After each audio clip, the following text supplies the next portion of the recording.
Buenas tardes, bienvenidos. Soy Luis González, soy el director de la Fundación Germán Sánchez Ruy Pérez. Presentar un libro y hablar con una persona que ha escrito un libro como El infinito en un junco, pues en la Casa del Lector, evidentemente es un momento importante. Nosotros pensamos siempre en que este centro debía ser la casa de las lectoras y de los lectores. Pensamos siempre que las personas tienen que crecer con los libros. Hay una faceta de lo que estamos haciendo aquí que es muy importante resaltarla, y es que estamos aquí porque Rosa Ferré vino un día y nos ofreció a Isabel Grande y a mí la posibilidad de colaborar en el Festival Capítulo 1. Y esto es muy importante, te lo agradecemos, Rosa, porque el segundo motivo por el que vinimos aquí, en lugar de hacer un centro en Madrid en otro lugar, que quizás hubiera sido más sencillo, es porque queríamos vincular la lectura con otras formas artísticas y de creación. Por lo tanto, muchísimas gracias, Rosa, Matadero Madrid, Fernando Benzo, consejero delegado de Madrid Destino. Gracias por vuestra presencia. Y voy a acabar atreviéndome a hacer una etimología, pero Irene no tiene nada que ver con el latín, a eso no me atrevo contigo delante. Me voy a lo germánico. No sé si todo el mundo sabe que las palabras que hacen alusión a la lectura y a los libros en alemán vienen de lo que hacían los druidas, que hacían Büchenstaben, que significa recoger ramas de haya. Curiosamente, de la palabra haya, Büchen, viene Buch, que es libro en alemán. Curiosamente, de Staben, que es rama, viene la palabra letra, pero la otra parte a la que aludían los germanos cuando se referían a esto era lesen, que significaba recoger e interpretar. Y es ahí donde quiero llegar. Ahora en alemán lesen significa leer, algo parecido al origen del latín también. Quiero llegar a que el libro de Irene es muy importante por el momento en el que llega, y eso es algo que forma parte de el saber hacer de una editora, de una editorial.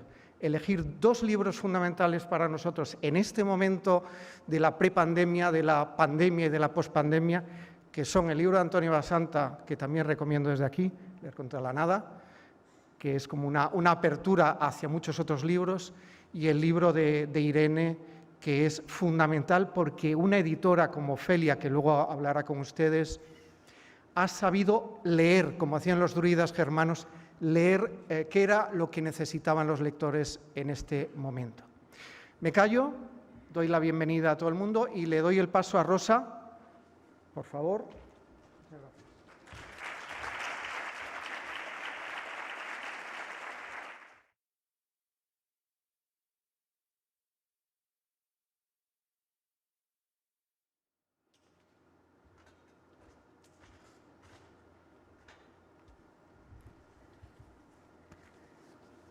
Muchas gracias, Luis, por las cariñosas palabras y por el trabajo.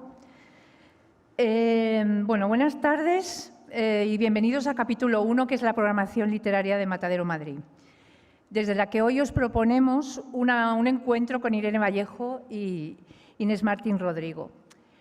Muchos de los que estáis aquí y que sois comunidad Capítulo 1, sabéis que tuvimos que cancelar en marzo del 2020 la celebración de este festival de literatura que estábamos a unos días de inaugurar. Llegó la pandemia, llegó el confinamiento y nos tuvimos que ir a casa, y nos quedamos con un festival maravilloso. Contábamos con un programa extraordinario de escritoras y escritores internacionales y nacionales imprescindibles, y hemos esperado el momento de volver a programar este festival. Estamos otra vez en el momento cero, en la edición 1, y vamos a celebrarlo este año entre el 14 y el 17 de octubre. Y va a tener la misma ambición y envergadura. Lo que pensamos con nuestros socios principales, con Casa del Lector, es que de camino a esta primera edición no podíamos esperar, ¿no?, de ir trabajando en la literatura. Como contaba Luis, este festival y esta programación que hacemos desde Matadero es una programación bastante híbrida que trata pues la palabra en un sentido muy amplio y la palabra y otras artes. Entonces, el festival que proponemos para octubre es un festival bastante mestizo y muy matadero, que para los que conocéis qué es Matadero, entendéis perfectamente qué quiere decir esa palabra, ¿no? Pues de camino a esa primera edición del festival, hemos desarrollado desde final del año pasado y durante todo este año hasta hoy una programación literaria que la llamamos la programación continua capítulo 1, que hemos celebrado con carácter mensual. Hemos conversado con Alejandro Zambra, con la Premio Princesa de Asturias Anne Carson, con Calafe Palanga, con Ted Chiang, el escritor de ciencia ficción, con Delfín de Vigan y muy recientemente con Paula Bonet. Siempre que hemos podido, hemos venido a lo presencial, ¿no?, porque nuestra línea de trabajo es crear un espacio de encuentro de los autores con sus lectores, ¿no?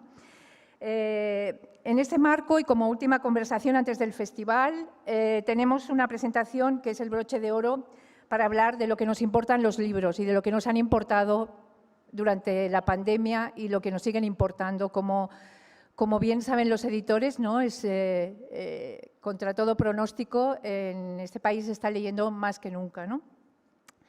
Gracias, Irene Vallejo, por estar aquí esta tarde. De verdad que te lo agradecemos mucho. Y bueno, esperamos que nos cuentes más de este maravilloso libro que es El universo en un junco, del que no os voy a adelantar nada, aquí están ellas para contároslo. Gracias a Inés Martín Rodrigo, que es autora también, crítica y una increíble entrevistadora. De hecho, yo recuerdo siempre un fantástico libro que tienes, que es La habitación compartida, la que entrevistas a grandes escritoras, y estamos esperando el siguiente volumen. Gracias a Casa del Lector, como colaborador principal de esta programación. Gracias, Luis e Isabel, por hacer crecer con nosotros este proyecto. A Patricia Escalona, que es la comisaria del festival, por sus maravillosas ideas. Y a todos los equipos de este centro y de Madrid Destino, que se emocionan con nosotras cada vez que confirmamos a un autor. Y sobre todo, daros las gracias a todos vosotros, los verdaderos protagonistas de capítulo 1, que sois la comunidad de lectores ávidos que estáis aquí en Matadero o conectados a través de la web. Por último, un agradecimiento enorme a Ofelia Grande, que es la editora de Irene Vallejo, como sabéis, que la vamos a invitar ahora mismo a subir aquí. Le damos la palabra para que ella presente a las autoras. Ella nos ha ayudado desde el principio con este festival y nos ha asesorado y nos ha ayudado mucho a la hora de pensarlo también, ¿no? Entonces, os cuento, la conversación durará unos 50 minutos, tendremos unos 15 minutos para preguntas y luego, posteriormente, habrá firma de libros. Para la firma de libros tendremos que salir todos y entrar ordenadamente para guardar las distancias de seguridad. Pues muchísimas gracias a todos.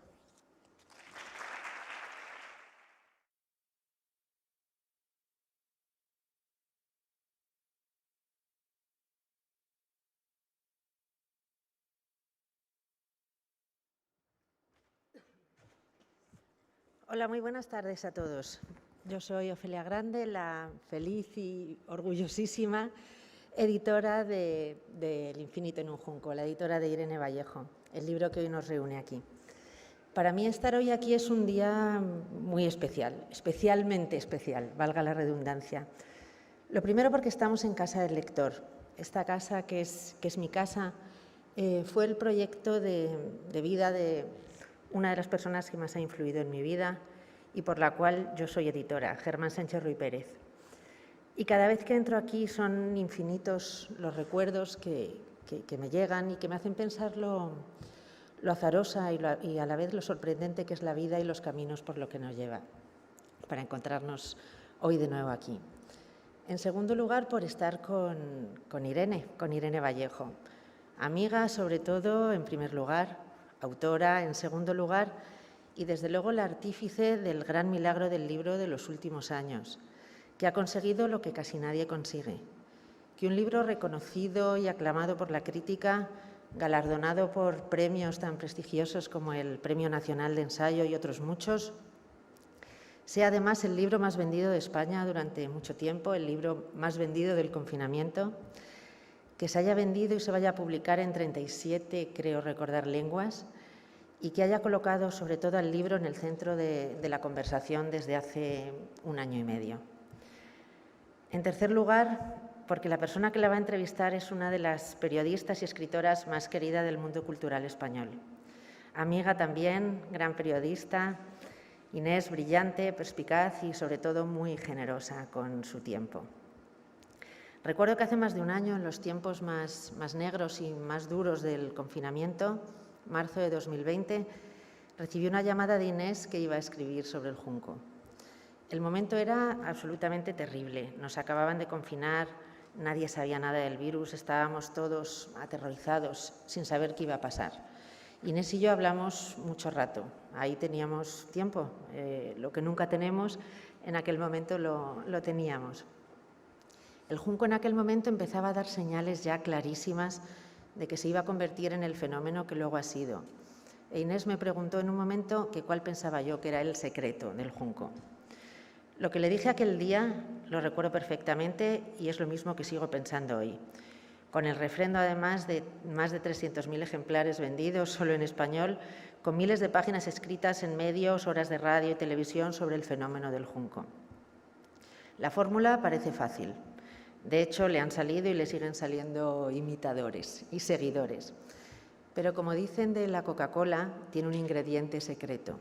Y el ingrediente secreto del junco es la propia autora y su forma de contar. Hacer amable lo erudito, convertir un ensayo en una aventura, acompañar siempre al lector, a su lado, nunca poniéndose por encima de él, sin esa superioridad intelectual que a veces caracteriza a los escritores de ensayos. Es un libro ágil, un libro sensible, culto, cercano, divertido, emocionante y, por encima de todo, contado con la voz mágica de Irene, que ustedes, privilegiados los que puedan escucharla hoy por primera vez, están a punto de descubrir. Muchas gracias a todos por acompañarnos.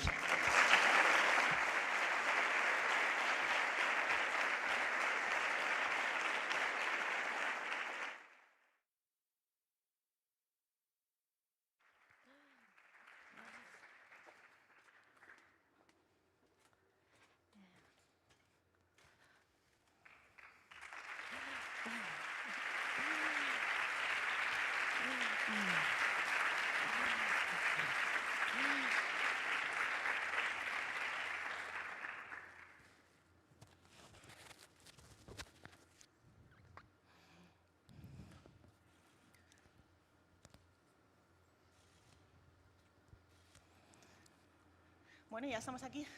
Sí, lo habíamos deseado. Después de tiempo, ha costado, pero ya estamos aquí. A mí me gustaría dar las gracias, por supuesto, a Ofelia por esas palabras tan cariñosas que describen perfectamente el fenómeno en el que se ha convertido el junco. La verdad es que, bueno, sobre todo gracias a todos por acompañarnos en un día como hoy, un día aparentemente primaveral, de esos de principios de primavera, pero realmente veraniego, como profetizaba el hermoso vestido que Irene trae hoy en homenaje a todas las grandes escritoras.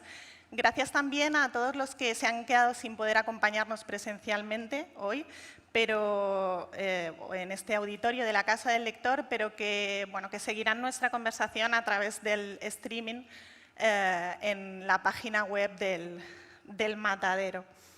He de reconocer que después de 1 año y medio de confinamiento y de tanta vida virtual, es un placer volver a ver las caras de tanta gente amiga y de tanta gente amante de los libros, ¿no? Pese a las mascarillas que lleváis todos, yo estoy convencida de que detrás de ellas se intuye una sonrisa por la oportunidad de poder escuchar a Irene aquí esta tarde, ¿no? Hablaba de gente amiga y amante de los libros y esa es precisamente la perfecta definición de Irene Vallejo, aunque habría que añadir su generosidad, su empatía y su entrega, una entrega capaz de contagiar ese amor incondicional a la literatura, ese amor incondicional a las letras, a miles de lectores en todo el mundo, ¿no? Son tantas ya las ediciones de El infinito en un junco, 39 hoy mismo, según las últimas noticias que han llegado, publicado por Siruela, que probablemente alguno haya perdido ya la cuenta, ¿no? Pero son más de 300.000 ejemplares vendidos, lo cual a día de hoy es un auténtico milagro en la industria editorial española. Traducciones a múltiples idiomas, si no me equivoco, hasta ahora en 31 países. Bueno, pues ya ha salido en Holanda, donde es todo un éxito ya. También en Portugal, en Finlandia, a la vuelta del verano, llegará a Italia, a Francia, a Estados Unidos, Reino Unido, en fin. Premio Nacional de Ensayo, Premio Las Librerías Recomiendan y un largo etcétera de galardones a los que se suman elogios de Mario Vargas Llosa, elogios de Juan José Millás, de Alberto Mangel, de Luis Alberto de Cuenca, etcétera, etcétera, etcétera, ¿no? A estas alturas yo creo que lo que habría que preguntarse realmente es quién no ha caído rendido ante el poder de la palabra de Irene Vallejo, ante el poder de su maravillosa escritura, ¿no? Estoy convencida de que dentro de unos años, cuando nuestros hijos, cuando nuestros sobrinos se enfrenten a esos planes de estudio de los que hay quien se empeña en retirar a las humanidades, cuando se enfrenten a ellos, en todos los manuales aparecerá El infinito en un junco como libro de cabecera, ¿no? Yo tuve la suerte de conocer a Irene a finales de septiembre del 2019. El infinito en un junco acababa de publicarse y nos conocimos porque yo quería entrevistarla. Nos conocimos, me acuerdo perfectamente, en la sede de la editorial Siruela en la calle Almagro, aquí en Madrid. Yo acudí a nuestra cita fascinada ante la lectura que acababa de devorar de este libro que tengo aquí. Y bueno, pues acudí fascinada, como digo, a la entrevista. Entonces descubrí a una persona maravillosa, a una persona entregada a la defensa de la escritura, entregada a la defensa de los libros, con el mismo afán con el que todos los protagonistas, todos los que aparecen en El infinito en un junco, defendieron a lo largo de los siglos supervivencia en aras de nuestra propia supervivencia. Solo unos meses después llegó la pandemia y probablemente sin ser consciente de ello, Irene se convirtió en nuestra Sherezade moderna, ¿no? Se convirtió en el refugio de cuantos lectores, yo entre ellos, buscábamos un asidero al que agarrarnos después de que ese suelo que hasta entonces pisábamos con absoluta confianza se hubiera resquebrajado sobre nuestros pies, ¿no? De esa manera, cada noche yo acudía a un capítulo distinto del libro que todavía hoy sigo teniendo en mi mesilla de noche y de donde estoy convencida de que no va a desaparecer, ¿no? Hoy, esta carta de amor a los libros, que es El infinito en un junco, ha trascendido el éxito y se ha convertido en un fenómeno social, prueba evidente de que los libros, de que la literatura no solo pueden salvar, sino que además curan. Irene, buenas tardes. Buenas tardes. Gracias por compartir este ratito de conversación con nosotros. Para mí es un privilegio y es un honor que llevaba ya esperando durante meses y que ansiaba que se produjera este momento, además presencial, ¿verdad? Qué ganas de volver a la presencialidad. Para empezar, me gustaría plantearte, o me gustaría pedirte, mejor dicho, que echaras la vista atrás, te situaras en esa mañana en la que nos conocimos en la sede de Siruela, en la calle Almagro, pensaras lo que era tu vida entonces y analices cómo ha cambiado todo. No solo a nivel, lógicamente, de todo lo que nos ha pasado, sino para ti misma. Es decir, en algún momento en tus sueños más, ¿llegaste a imaginarte esto?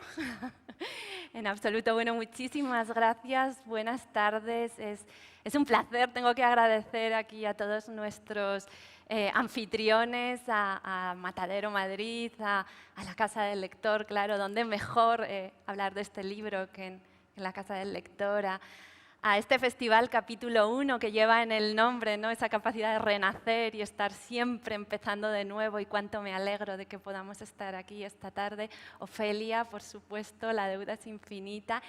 Y Inés, yo también recuerdo muy especialmente aquel día que nos conocimos, porque yo había leído tu novela Azules son las horas, y estaba impaciente. Recuerdo cuando vi en la lista que charlaría contigo, estaba impaciente. Esa novela sobre Sofía Casanova me había impactado. Y bueno, pues Rosa, cuando ha presentado el acto, ha pronunciado unas palabras que yo creo que describen perfectamente lo que ha sucedido. Es el contra todo pronóstico, ¿no? Contra todo pronóstico, lo que ha sucedido con el libro, incluso contra todo pronóstico, llevan los libros sobreviviendo desde hace siglos, porque si hay algo recurrente en la historia de los libros es el pesimismo, las predicciones apocalípticas, y sin embargo, contra todo pronóstico, los libros siguen sobreviviendo y se fortalecen, ¿no? Entonces, bueno, yo no podía imaginar nada remotamente parecido. Para mí, que el libro se publicase en Siruela ya era la recompensa, era el premio, era un logro que no me habría atrevido a imaginar cuando lo escribía sin editorial y a la intemperie, casi más como un libro que me servía de terapia en una etapa dura, que soñando con una posible publicación. O sea que todo estaba en el aire, todo era incertidumbre cuando lo escribía, y curiosamente la atmósfera en la que este libro ha llegado a los lectores ha sido precisamente esa, la de la extrema incertidumbre y la de la sorpresa, la de lo inesperado, y también la de necesitar que alguien nos reconforte, que es lo mismo que yo sentía cuando escribía este libro, ¿no? Lo concebí como mi refugio en un momento personal muy duro. Entonces, no tenía expectativas de futuro. Acabarlo había sido pues, un logro para mí. Que se publicara en Siruela era el siguiente, hablar contigo era el siguiente, pero no tenía ninguna expectativa. Lo había escrito, siempre lo digo, con esa libertad que da las nulas expectativas, no tener ninguna esperanza, no soñar con nada más allá que el paso siguiente en el camino. Y por supuesto, todo ha sido tan inesperado que siempre he ido con mi incredulidad un poquito por detrás de lo que estaba pasando, siempre todavía tratando de asimilar el paso anterior cuando ya llegaba el siguiente, y no podía creerlo. O sea, incluso cuando se declaró la catástrofe y todos nos confinamos, pensé que se había acabado el recorrido del libro, que allí terminaba todo. Recuerdo haber hablado con Ofelia y haber dicho que lástima, ¿no? Parecía que aquí se cerraba un círculo. Hemos disfrutado mucho, ha sido maravilloso, pero aquí termina todo, con las librerías cerradas. No tenía la esperanza de alcanzar nuevos lectores, y todo siguió avanzando y creciendo de una manera que a mí me reconforta más que por mí misma, porque desmiente a todos los que lo niegan tercamente, ¿no? Niegan tercamente las humanidades, la importancia que tienen las humanidades, la historia, la cultura, la educación, las bibliotecas para todos nosotros, ¿no? Los que lo declaran una especie de bien en extinción y nos hacen creer que somos los últimos ejemplares de una raza que se termina, ¿no? de un mundo que se acaba. Y yo lo escribí con esa convicción, habían llegado a convencerme, ¿no? Y era quizá la la emoción la que se negaba a claudicar, y entonces el libro al final acabó encauzándose más por la vía del deseo y del amor y del entusiasmo que la de las certezas. Y bueno, pues ahora yo soy la primera sorprendida de que haya sucedido lo increíble, ¿no? Que un libro sobre los libros y un libro sobre los clásicos, sobre Grecia y Roma, haya podido tener tantos lectores. Por tanto, estaban equivocados quienes me decían durante todos mis años de estudios universitarios, de doctorado, que esto no interesaba, que pertenecía al futuro, al pasado, que ya no había por venir, ¿no? Y sí, había por venir. Es curioso cómo esta historia, decía yo antes, carta de amor a los libros, pero también es un homenaje y una carta de amor a todos esos salvadores anónimos de los libros, gracias a los cuales pues hoy tú y yo estamos aquí Sí. hablando, ¿no? Y digo cómo es curioso que esta historia de los salvadores anónimos de los libros nos ha descubierto a todos los lectores a una salvadora anónima que de repente llegó en el momento más duro que todos hemos pasado probablemente en nuestra vida y en la historia, desde luego, reciente de este país, para salvarnos, ¿no? Con esas historias que nunca se nos habían contado de esa manera, ¿no? Hablaba antes, Ofelia, de la conversación que tuvimos hace un año y poquito, en marzo del 20, y yo es verdad que le preguntaba eso, digo, ¿qué tiene Irene? ¿Qué tiene Irene que consigue que todos caigamos rendidos contando una historia que probablemente ya nos habían contado antes, seguramente, pero no del mismo modo, ¿no? Entonces, sí que me gustaría que abundaras un poco en esa inspiración, en qué te llevó a, después de años de estudio, de entrega a los clásicos, a las humanidades, a la filología, ¿qué pistas te fueron conduciendo hasta sí? Este es el infinito en un junco. Esto es lo que yo tengo que escribir. Sé que tuvo mucho que ver Rafael Argullol, Sí. pero cuéntanoslo un poquito. Sí, sí. Bueno, Rafael Argullol fue la persona que realmente intuyó que este libro podía llegar a existir y que tendría lectores. Yo nunca lo hubiera creído. Había investigado sobre el tema de la historia de la lectura, del canon literario en la antigüedad, cómo fue naciendo el mercado de los libros y las bibliotecas, pero lo había hecho con un lenguaje y unas claves académicas. Y después abandoné la universidad, busqué otros nuevos rumbos laborales y quizá de alguna manera creé una barrera entre esas dos épocas de mi biografía, la época de la investigación y la época de la escritura literaria o periodística. Y nunca había pensado recuperar todo aquel bagaje de historias y de acontecimientos y de personajes que descubrí durante mi tesis en un libro escrito con un aliento literario. Y eso fue lo que me animó a hacer Rafael Argullol después de una conversación, aquellos tiempos en los que después de las charlas todavía nos íbamos a cenar, ¿no? Y teníamos horas por delante y entonces me preguntó por mi tema de estudio y él dijo, bueno, este libro falta, yo creo que sería interesante que lo escribieras y confié en él, fue un acto de ciega confianza porque yo misma no tenía la certeza ni la seguridad de que fuera a interesar más que a unos pocos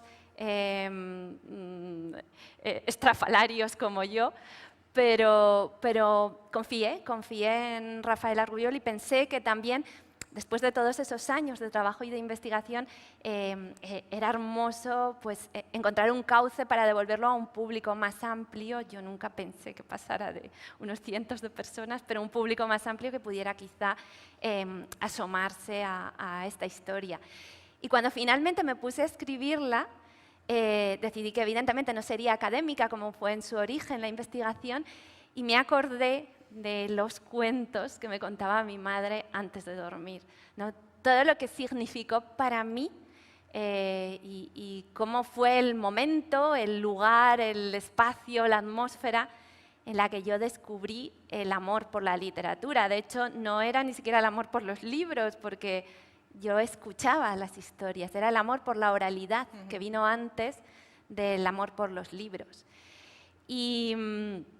Y pensé en contarlo como si fuera una de esas historias con las que a mí me hechizaron cuando era una niña. ¿Por qué no?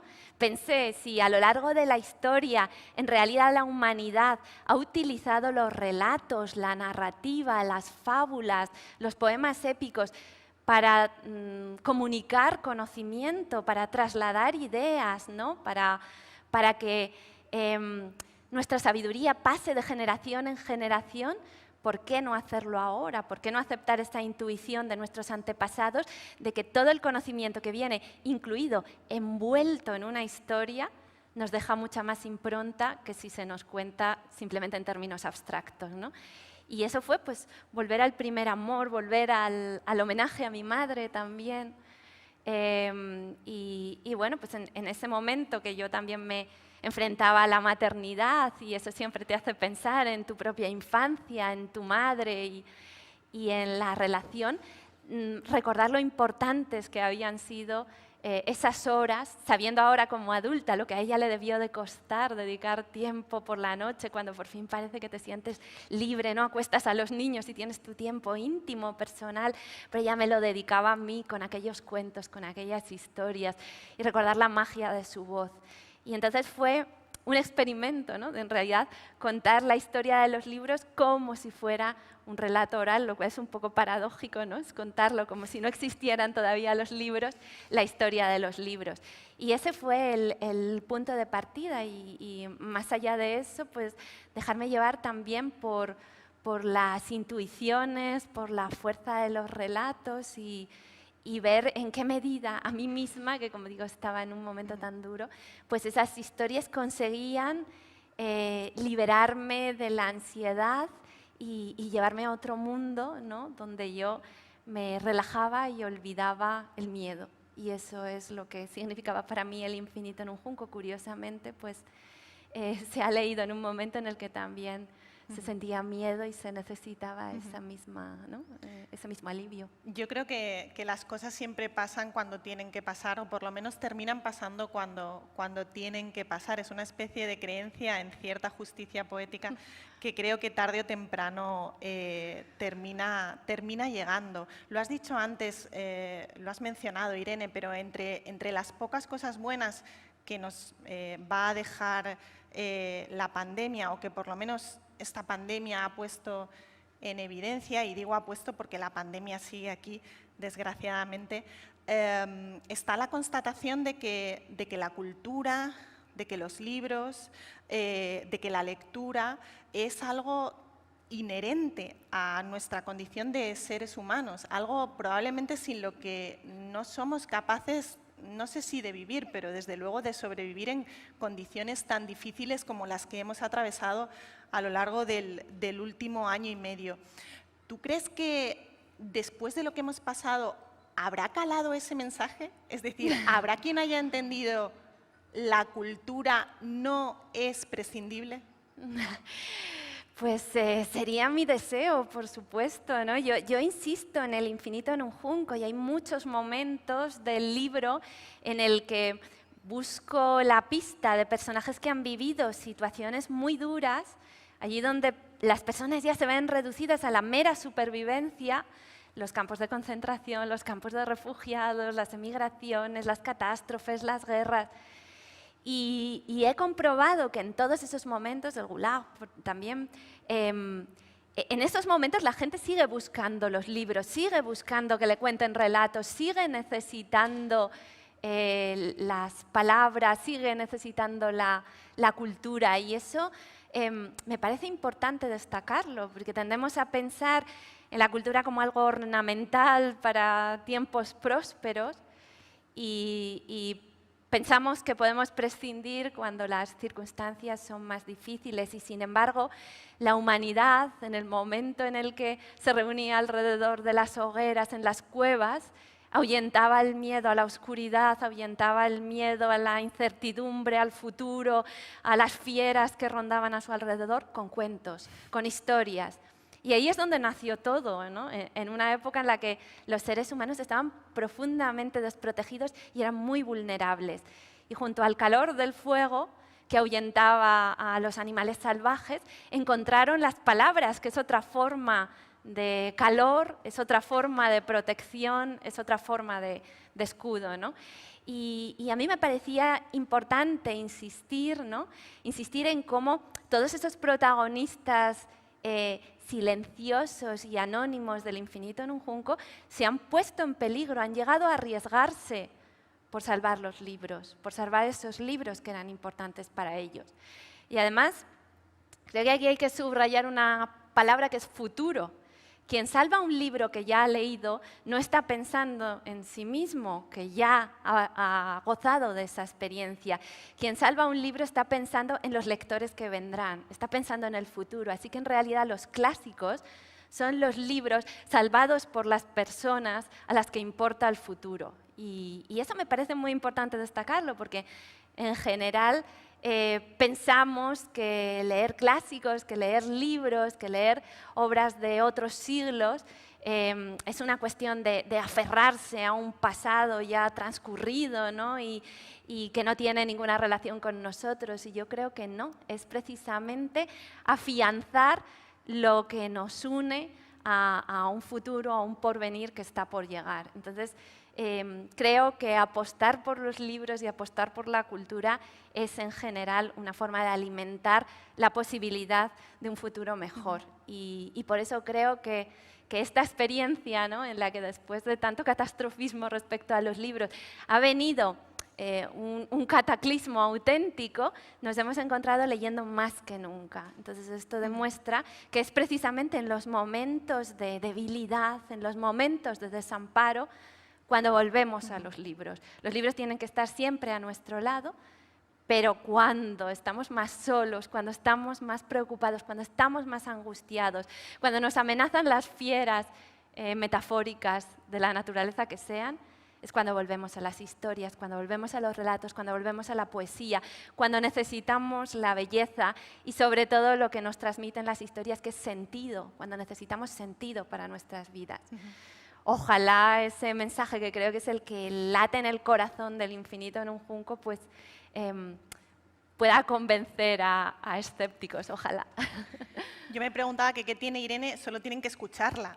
Quiero decir que es evidente esa pasión que transmite. Los clásicos, Irene, nunca habían sido tan modernos como ahora. Es que fíjate lo que has conseguido, o sea, hacerles actuales, además en un momento especialmente trascendental, ¿no?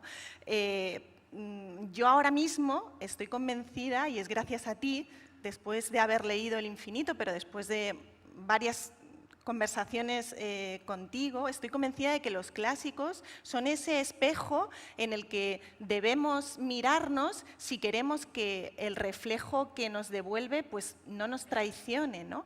Yo me pregunto qué lecciones valiosas podemos y sobre todo debemos sacar de ellos, de los clásicos, en el mundo que se nos quedará después de la pandemia.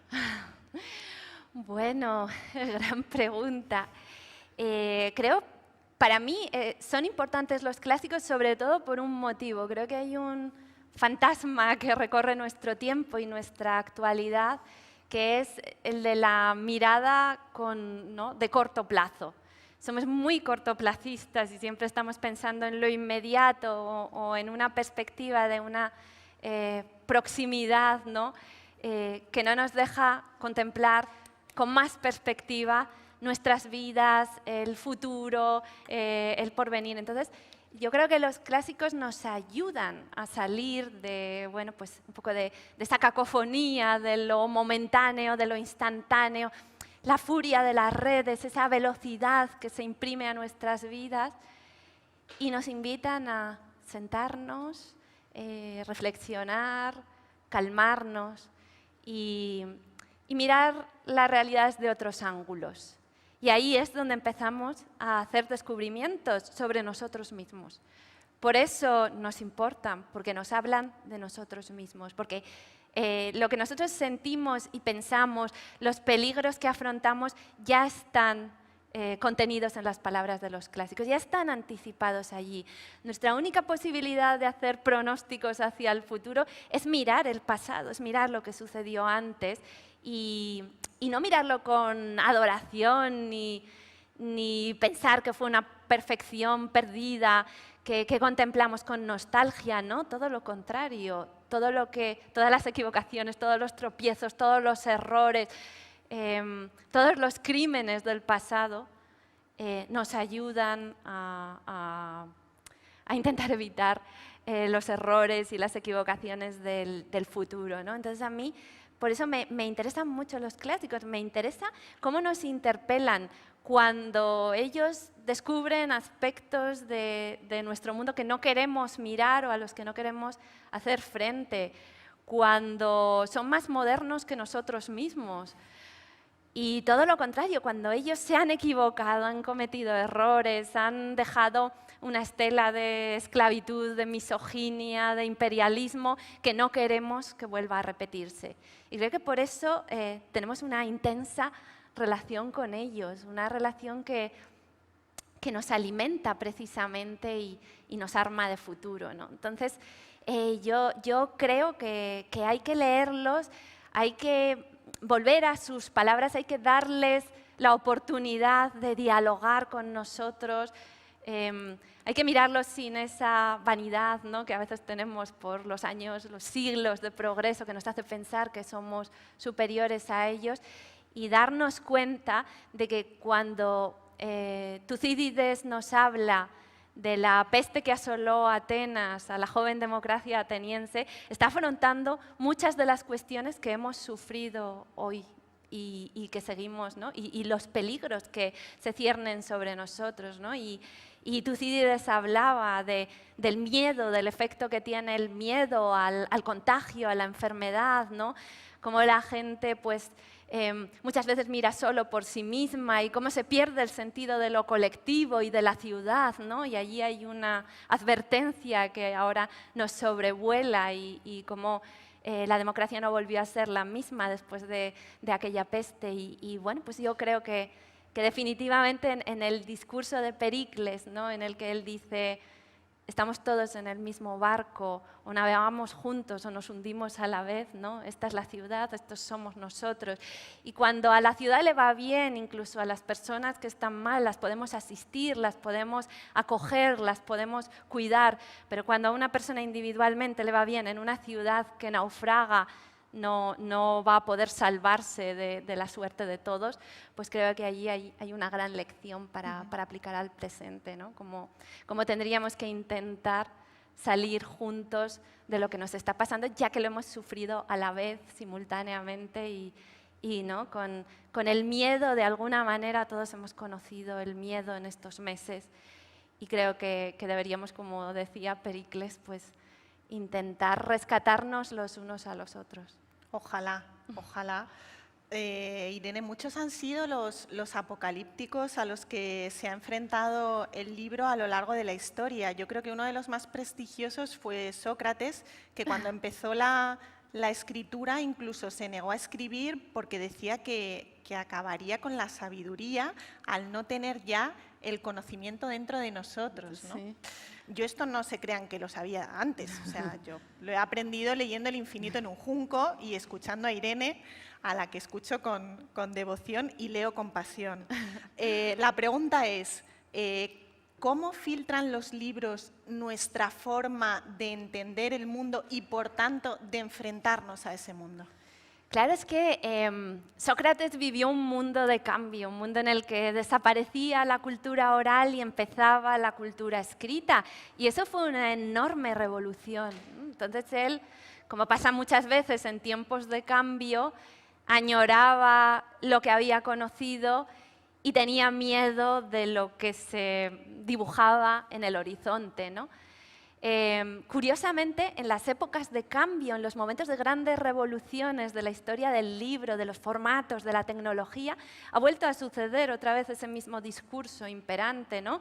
El discurso con la imprenta. Ahora nos parece mentira, pero en el momento en el que se inventó la imprenta hubo muchos intelectuales advirtiendo de que se venía el apocalipsis cultural, porque en el momento en el que ya los libros se extendiesen, se multiplicasen sin criterio, se iban a publicar cosas que no merecían la pena ser leídas y que toda la cultura finalmente se diluiría y desaparecería, ¿no? Y ahora con Internet volvemos otra vez a sentir este mismo tipo de miedos, ¿no? ¿Qué pasa cuando ya no tenemos los conocimientos en nuestro interior, sino nos conformamos con mirarlo en el buscador, ¿no? En el móvil, y ya no recordamos, y ya no pensamos, y ya no asimilamos?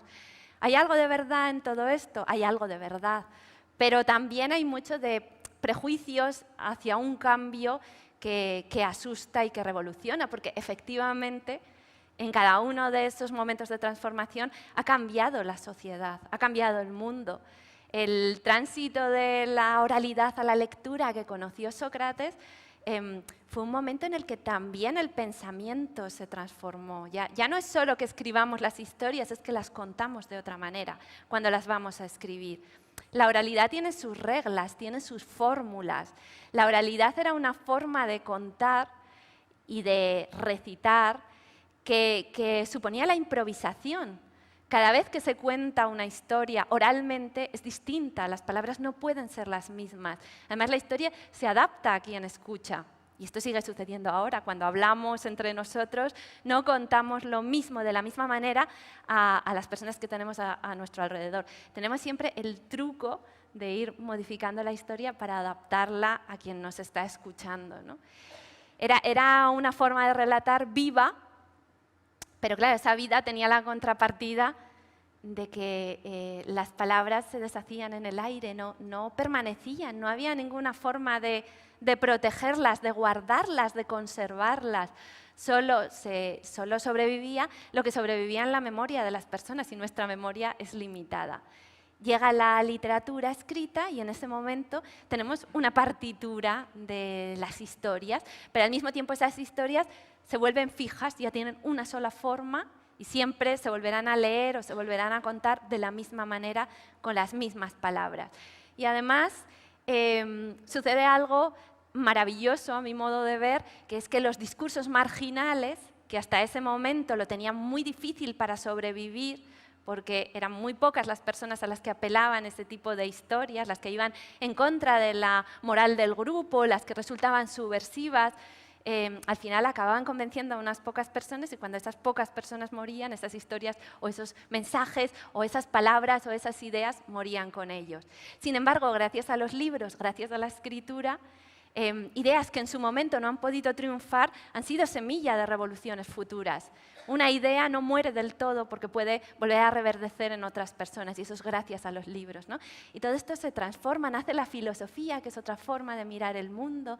En la oralidad predominaba la poesía, porque la poesía se recuerda mejor, es rítmica. Nosotros todavía de la infancia recordamos los poemas que aprendimos en el cole. Es muy difícil recordar literalmente un texto en prosa. Y entonces todo va cambiando, nace esa filosofía que ya es muy abstracta, que tiene ideas complejas, que a lo mejor tienes que volver a leerlas de nuevo. Eso no puede pasar en el discurso oral porque no se repite, lo tienes que captar todo sobre la marcha.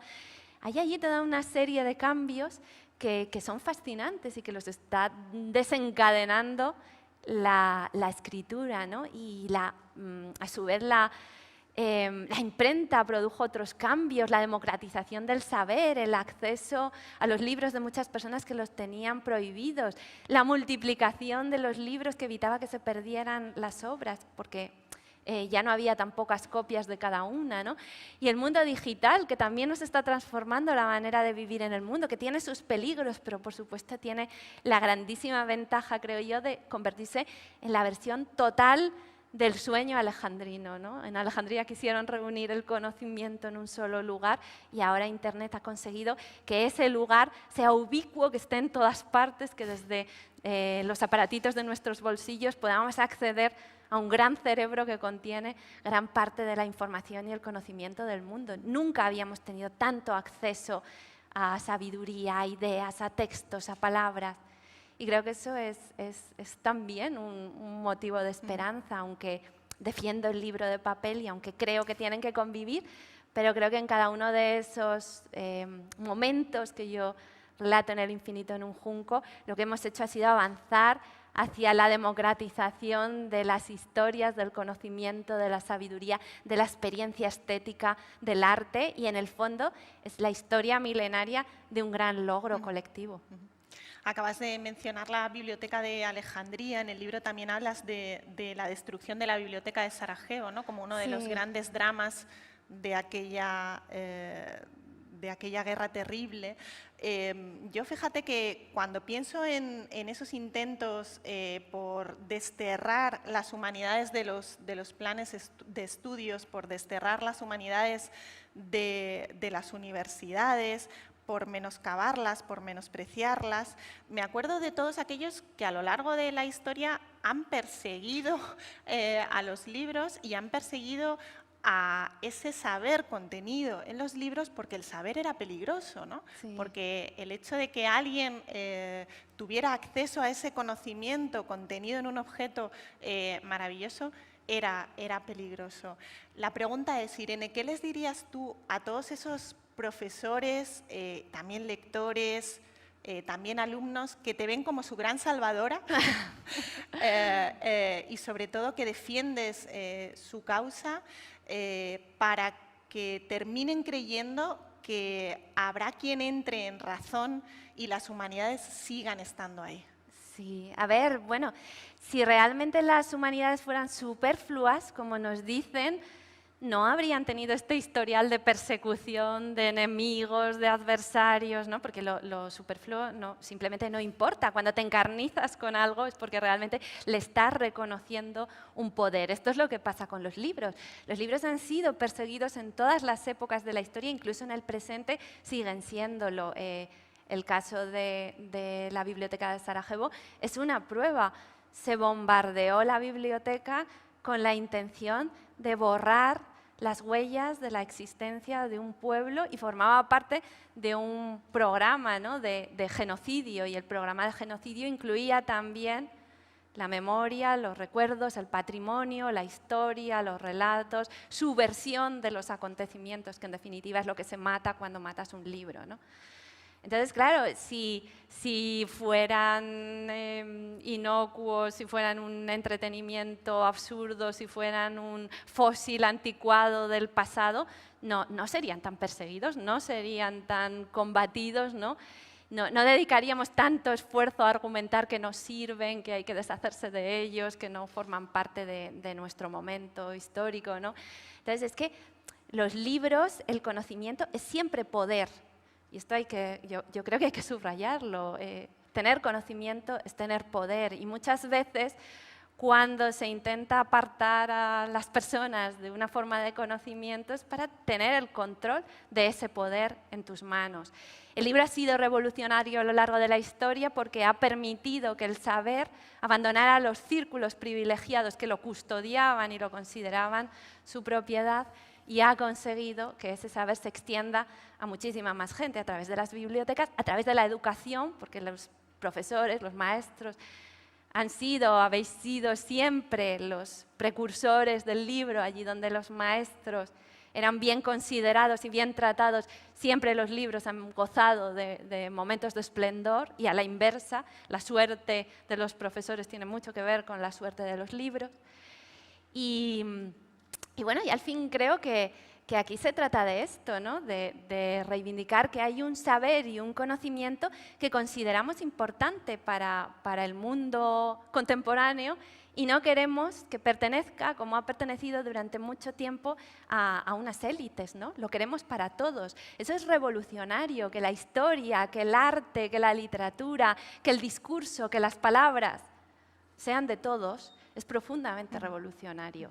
De hecho, la democracia ateniense nace así, dando a todos la oportunidad de tomar la palabra. Eso es un parlamento, eso es ¿no? el origen. Hay mucha relación en cómo utilizamos las palabras, el discurso, a quién damos el derecho a hablar y cómo funciona nuestra sociedad. Entonces, yo creo que es importantísimo darse cuenta de que aquí hay mucho en juego cuando tomamos posturas sobre las humanidades, ¿no? Y que en un mundo que avanza cada vez como más deshumanizado, más precipitado, más ruidoso, más agresivo, la única esperanza que tenemos de que ese mundo se parezca al lugar hospitalario que queremos es practicar contra viento y marea, contra todo pronóstico, las humanidades, ¿no? Las humanidades como durante siglos se han mantenido vivas, como durante siglos ha habido mucha gente que ha creído en ellas y que además han estado en la base de muchos de nuestros grandes progresos. Entonces, bueno, yo creo que la labor de los alumnos que ahora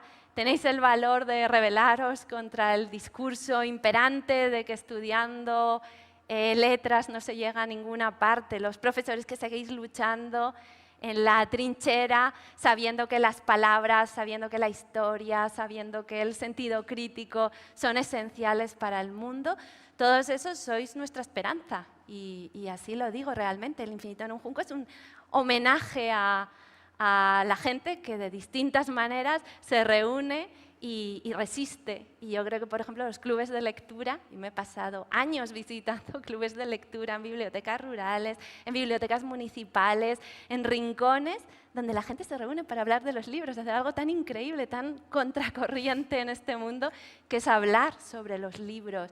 Eso significa que esa necesidad existe, que esos brotes están ahí, y bueno, pues lo que tenemos es que seguir insistiendo y resistiendo, porque no podemos dejar que una cuestión tan importante, tan vital, acabe como desechándose del discurso como si ya estuviera resuelta y todos entendiéramos que las humanidades ya no nos sirven en el mundo que estamos construyendo. Todavía hay que polemizar, hay que discutir, hay que seguir intentándolo, ¿no? Y creo que si el Infinito en un Junco demuestra algo, es que somos muchos más de lo que creíamos. Nos habían convencido de que éramos una minoría, de que estábamos aislados, de que estábamos solos, de que estábamos en el vagón de cola de la historia y quizá no sea así. ¿Por qué no empezar a pensar que no es así y que podemos cambiar esta situación? Somos legión. Somos legión, sí. En realidad. Legión romana.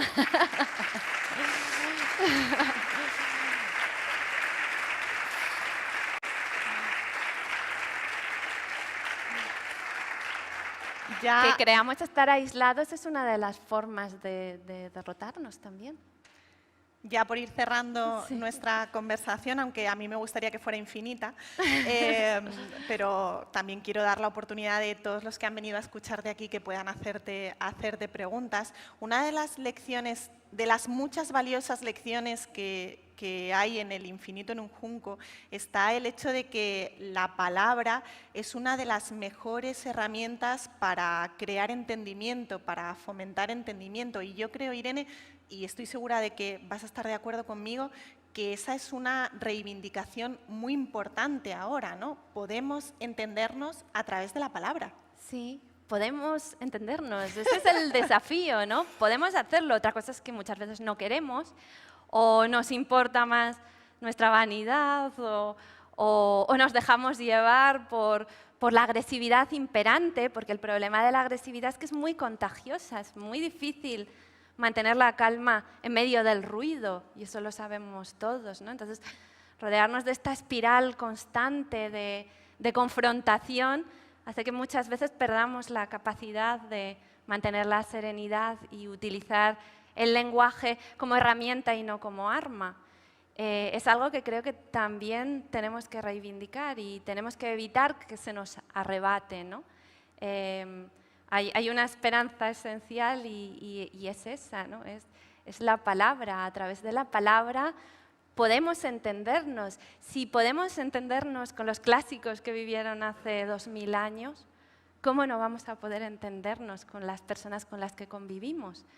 Allí hay algo que a mí me parece maravilloso. Leo a Safo y siento que sus palabras se aplican a mi vida, sus palabras sobre el amor, sobre la belleza, sobre la vejez, sobre la pasión, sobre los celos.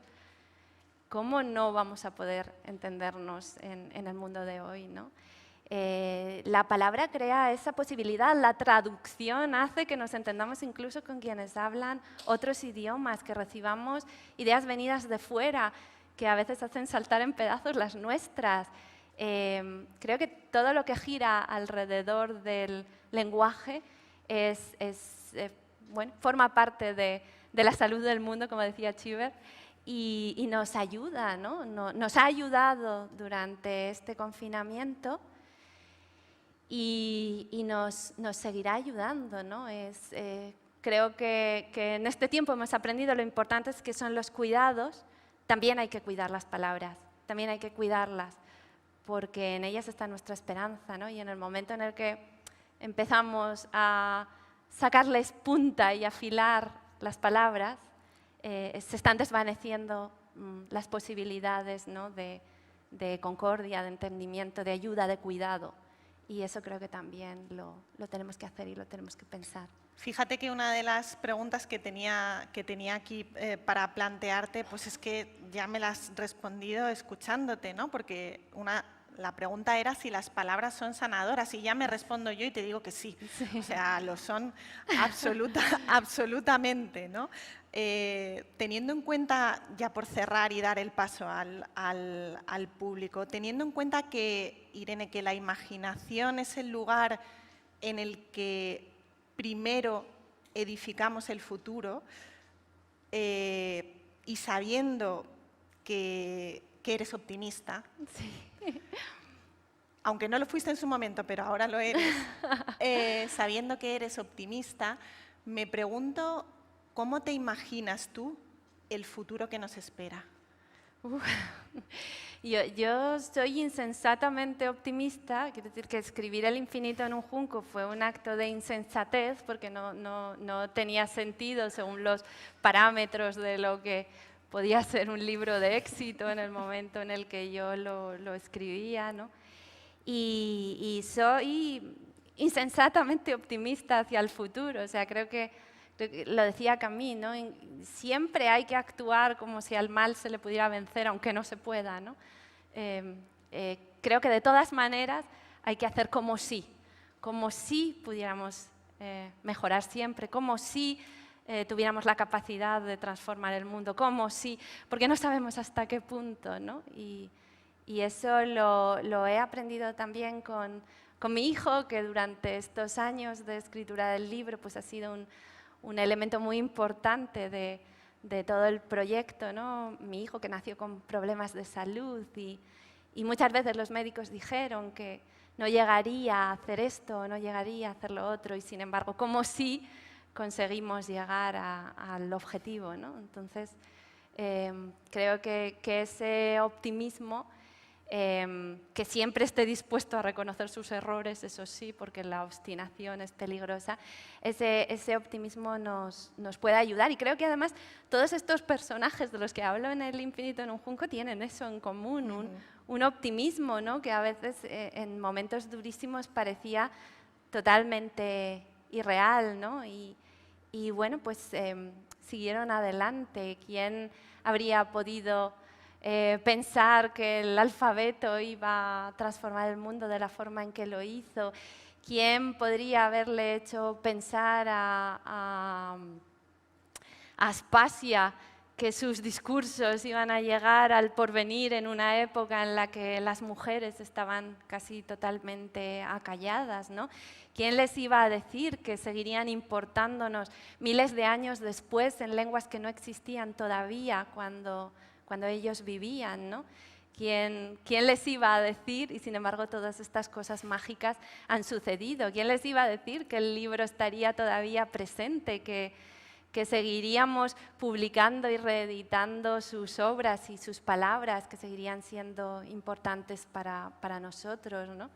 ¿Quién les iba a decir que ya nunca dejaríamos de mirar hacia el pasado para inspirarnos y para soñar el porvenir? Y bueno, pues todas esas personas, desde las bibliotecas, desde las escuelas, desde la lucha por tener su habitación propia de todas estas mujeres escritoras, han llegado o han aportado algo a un mundo que probablemente no se atrevían a sospechar, que es este de hoy, el nuestro, el de ahora, ¿no? Así que, bueno, yo creo que es un libro sobre optimistas con esta moderación de mi abuelo cuando decía, el bien no se nota, ¿no?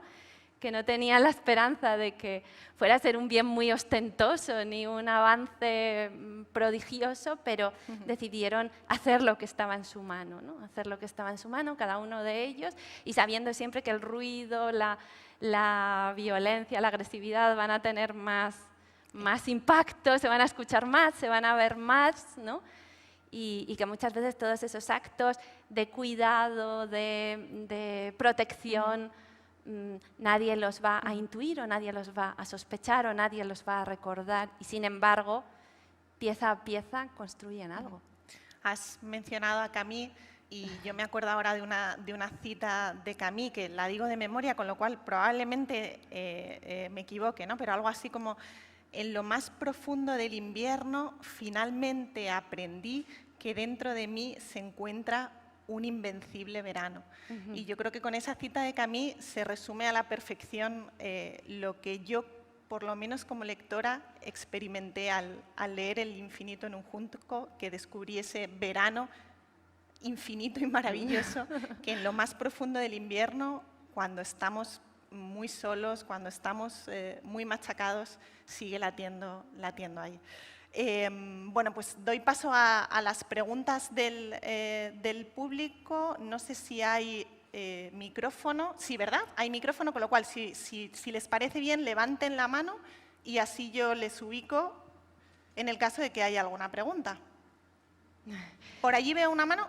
Sí. Buenas tardes. Me gustaría preguntarte, Irene, ¿Sí? Hemos disfrutado con tu libro, eres una escritora maravillosa, pero como lectores nos gustaría, o me gustaría, que hablases de la importancia que le concedes a las segundas, a las terceras, a las X lecturas de una determinada obra y sobre la importancia de saber leer, de hasta qué punto esa lectura de corrido de un libro tras otro nos deja todo el bagaje que necesitamos, o deberíamos tener un mayor porcentaje de segundas, de terceras lecturas de algunas obras al menos. Pues muchas gracias por la pregunta. Yo soy muy relectora, esa es la verdad. Tengo algunos libros a los que vuelvo constantemente como un lugar querido, e incluso cuando escribo a veces necesito una especie de ritmo, ¿no? Un impulso, una música, y voy a buscarla a un determinado autor que pienso que en ese momento me va a ayudar a recuperar la música que necesito, porque a mí se me estaba agotando o se me estaba distorsionando la melodía, ¿no? Soy muy relectora y bueno, esto también es una evolución, ahora que lo preguntas, ¿no? Al principio, en la antigüedad, se leía y se releía mucho, y en la Edad Media, sobre todo, se entendía que se releían los mismos textos una y otra vez. Y una imagen que se utilizaba muchas veces era la de la vaca rumiando, ¿no? Tú rumias un texto y lo tienes en la boca y lo lees, lo relees, lo piensas, lo sientes, lo interiorizas, lo respiras, ¿no? Y hasta que lo haces formar parte de ti. Luego, bueno, pues con la abundancia de libros, con la catarata de novedades que llegan todas las semanas a las librerías, pues quizá somos un poco más propensos a esa bulimia de querer siempre leer algo nuevo, algo distinto, aquello de lo que se está hablando, ¿no? Y olvidamos las relecturas, que son la fuente también de una experiencia muy curiosa, que es darnos cuenta de cómo cambiamos nosotros mismos. Cuando releemos un libro que formó parte de nuestro pasado y de otra época, y nos reencontramos allí y leemos otras cosas, encontramos otras voces, lo aplicamos de otra manera a nuestra vida, a veces nos desencantamos, a veces nos reenamoramos, y bueno, creo que esa experiencia es importante, ¿no? Antes hablábamos de etimologías y es curioso que la palabra lector y lectura están dentro de la palabra inteligencia, ¿no? Intelecto lleva allí al lector metido dentro, ¿no? Y eso no quiere decir que los lectores seamos por fuerza inteligentes. Quiere decir que la inteligencia consiste en leer la realidad, saber leer la realidad.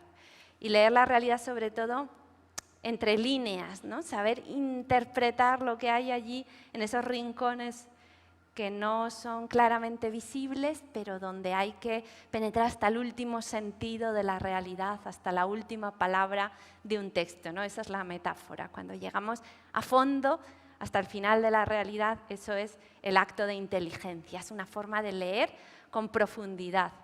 Y bueno, pues según esa etimología, sí que deberíamos al menos, si no releer, leer con tiempo, con calma, con serenidad, con la posibilidad a veces de dar marcha atrás, de regresar a un capítulo anterior, a un pasaje, a un capítulo, a una palabra, ¿no? a esas frases que nos merodean, pero a veces necesitamos reencontrarnos con ellas y con nuestro contexto.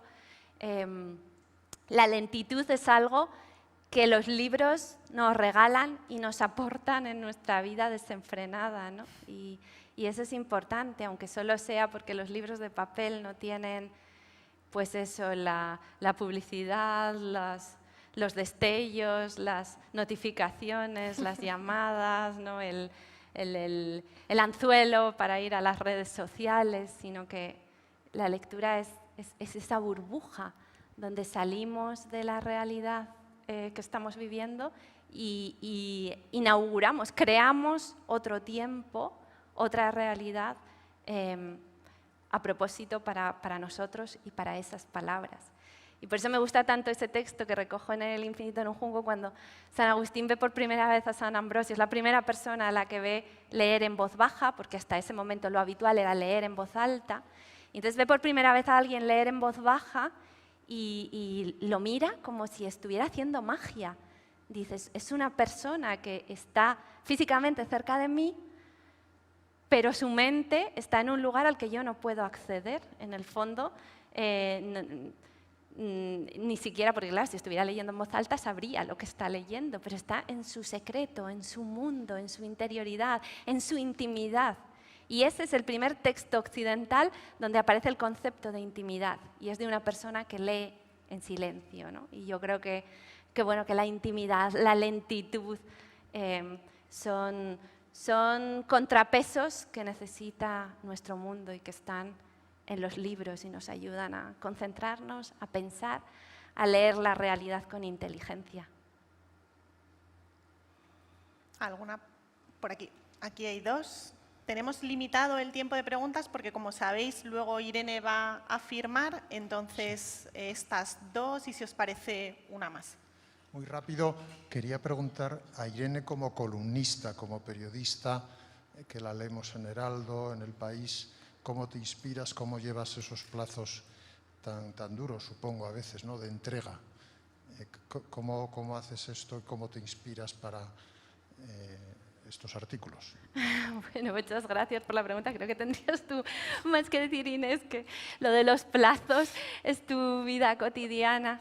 A ver, yo el periodismo lo considero como un gimnasio, ¿no?, donde yo tengo que ir a ejercitar la palabra una vez a la semana y no me puedo escapar, ¿no? Tengo como esa obligación.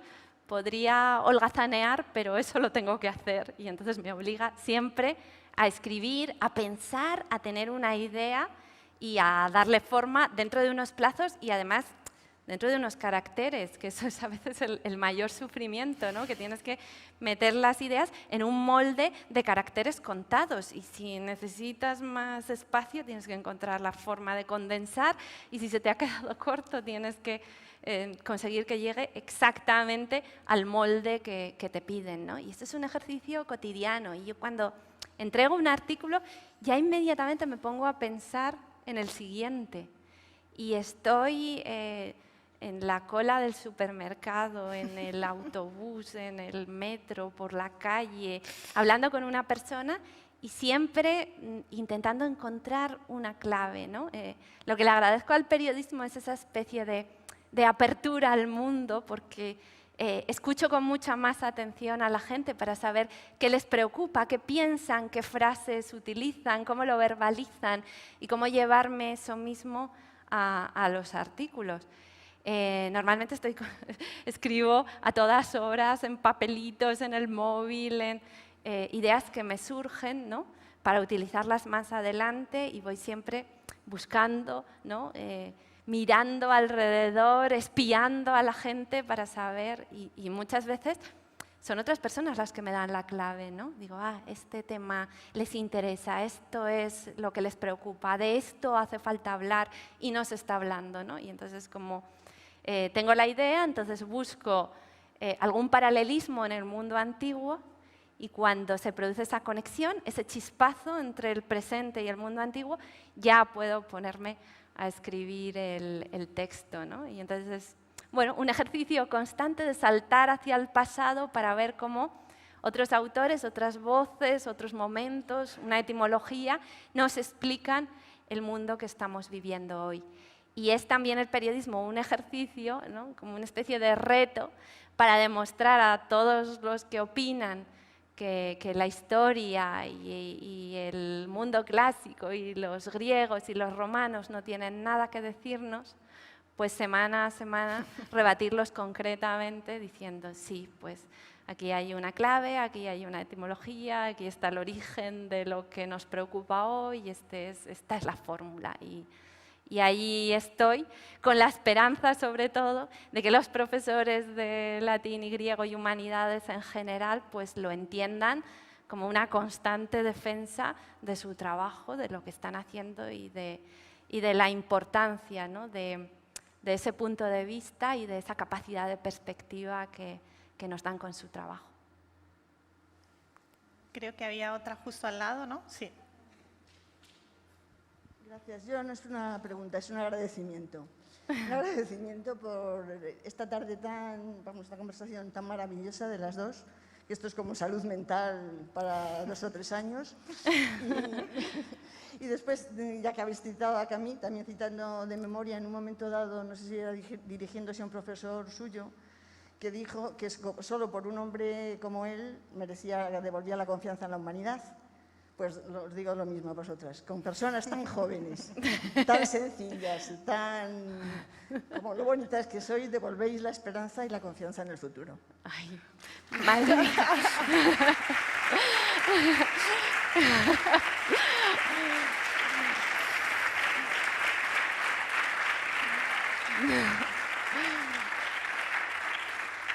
Esto nos ha dejado sin palabras. Yo ya no necesito, vamos, o sea, estoy no curada para los próximos vitaminas, años. ni No, ansiolíticos, nada. Ni ibuprofeno, ni paracetamol, nada, absolutamente nada. O sea, yo me voy curada de aquí, totalmente.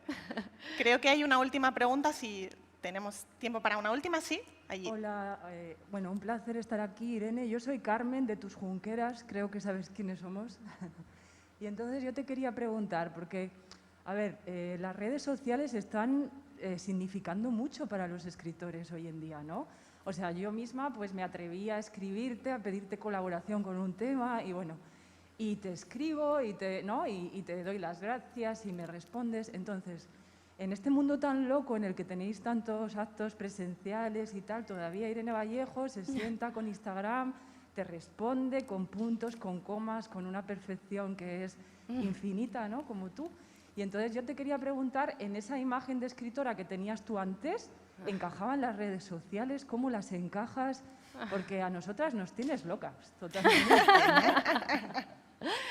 ¿no? Bueno, muchísimas gracias. A ver, yo entiendo que también puede haber pequeñas revoluciones o pequeños cambios que empiecen en las redes sociales y para mí es importante, ¿no?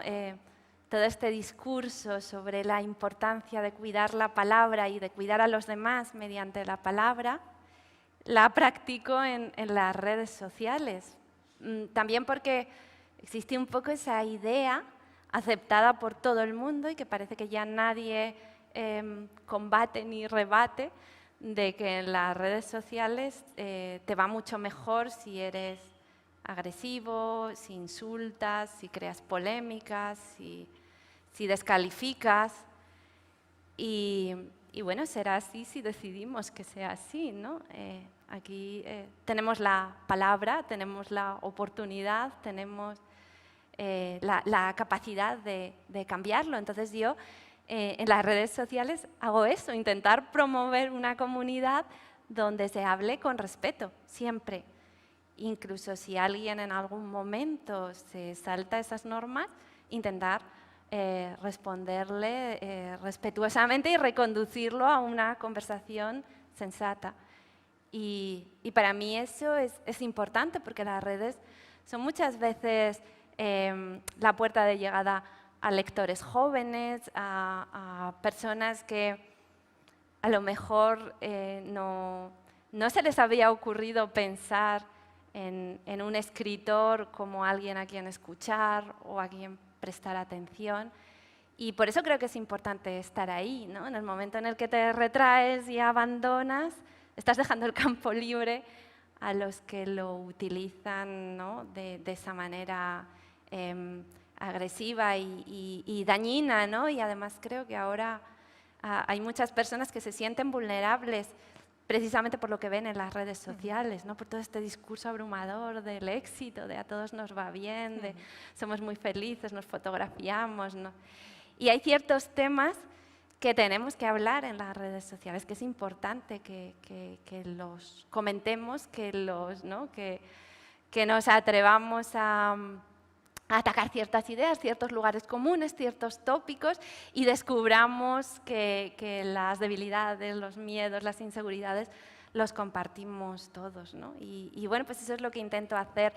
En la pandemia la verdad es que fue el espacio en el que, digamos, comunicarme con los lectores. Yo recibí mucho también, porque yo misma estaba triste, estaba preocupada, estaba angustiada, y cada vez que un lector me decía, o una lectora, gracias a tu libro estoy sobrellevando mejor este periodo, esta época, la enfermedad de un hermano, de un padre, de un tío, de una madre, pues yo me sentía reconfortada.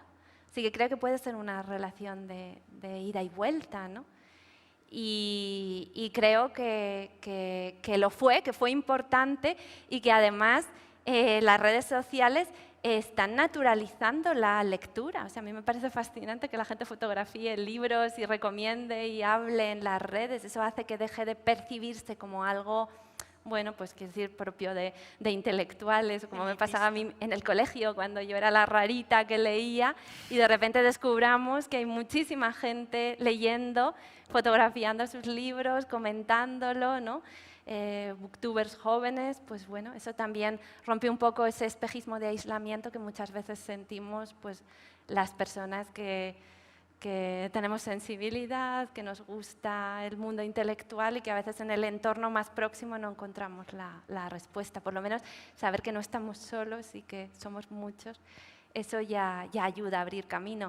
O sea que para mí es una parte importante del trabajo. Yo lo entiendo como una plataforma pública, y allí intento aportar algo que sea bueno, ¿no? que ayude, y de esa manera devolver algo al menos de todo lo que estoy recibiendo de la gente que lee, que recomienda, porque este ha sido un libro que si ha encontrado lectores ha sido gracias a eso, a recomendaciones, a consejos, a regalos, a mucha gente generosa que no tenía ninguna razón para ayudarme y lo ha hecho.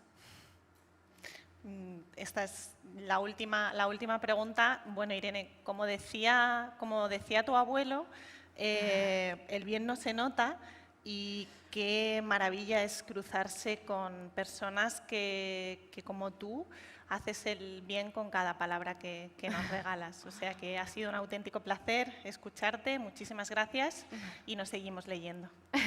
Muchísimas gracias, de verdad. Qué maravilla.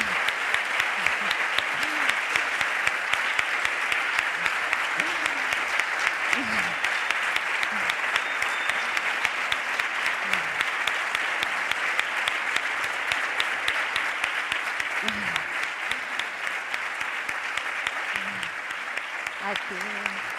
Por favor.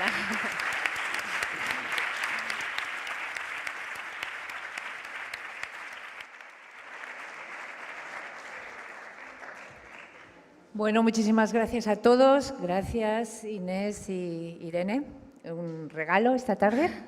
Recordaros que tenemos que salir todos y entrar ordenadamente en fila para la firma de libros que va a ser aquí. Muchas gracias y hasta pronto.